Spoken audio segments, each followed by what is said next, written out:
Man was given free will. Free will is only free if there's a choice. And the choice here seemed pretty clear cut. Obey God and live, disobey God and die. But there's this tree that's in the middle of all this, a tree that becomes the center of the exercise of free will. And it really is an exercise of free will. As long as they don't eat from that tree, they're exercising that free will to be obedient to God. As soon as they eat from it, they've exercised free will to rebel against God. And well, unfortunately, we know how that story goes. It says in Genesis 3:1, when the woman saw that the fruit of the tree was good for food and pleasing to the eye, and also desirable for gaining wisdom, she took some and ate it. She also gave some to her husband who was with her, and he ate it. So Adam and Eve, they exercise a free will to break God's commandment. That's an act of rebellion. It's a rebellion against God. He had set out this command as a boundary. It was for their good, actually. As long as they stayed within that boundary, they would continue this harmonious relationship with God. But as soon as they crossed that boundary, that harmonious relationship with God was destroyed.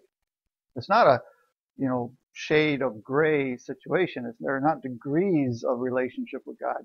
You're either in a harmonious relationship with Him or you are not. And now that they've transgressed, they've broken this command, they've stepped over that boundary, that relationship is destroyed.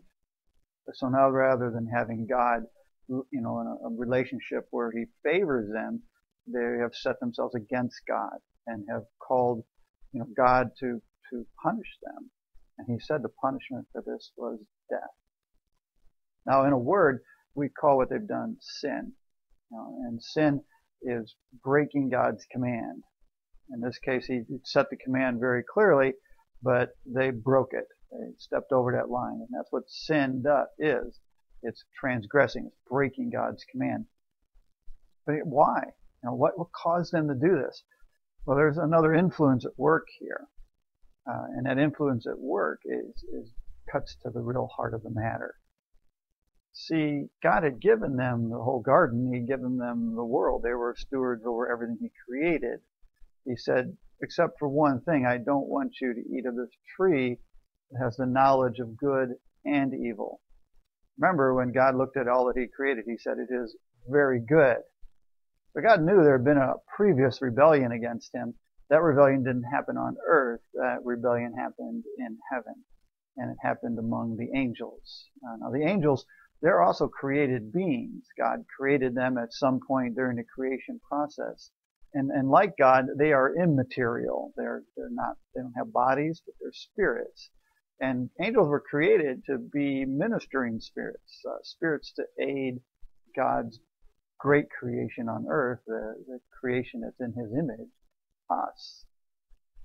But some of those angels who also were created with free will rebelled against God. And God dealt with that rebellion by separating them from Himself.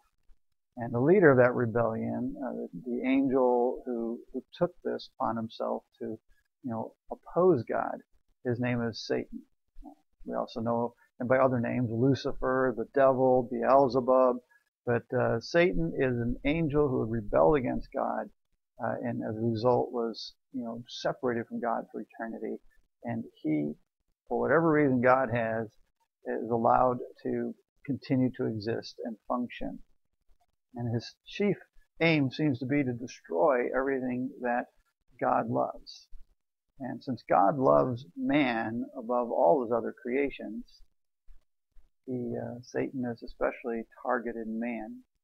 And Satan then shows that there's this knowledge of evil. There is evil in the world. There's evil in the creation. And man and woman were protected from that. God set them in the garden. He created them and gave them the knowledge of all things good. But Satan comes along and basically says, hey, God's holding out on you. God doesn't want you to be like Him. There's more here, and God is holding back, and you should want the more, because when you have the more, then you'll be just like God.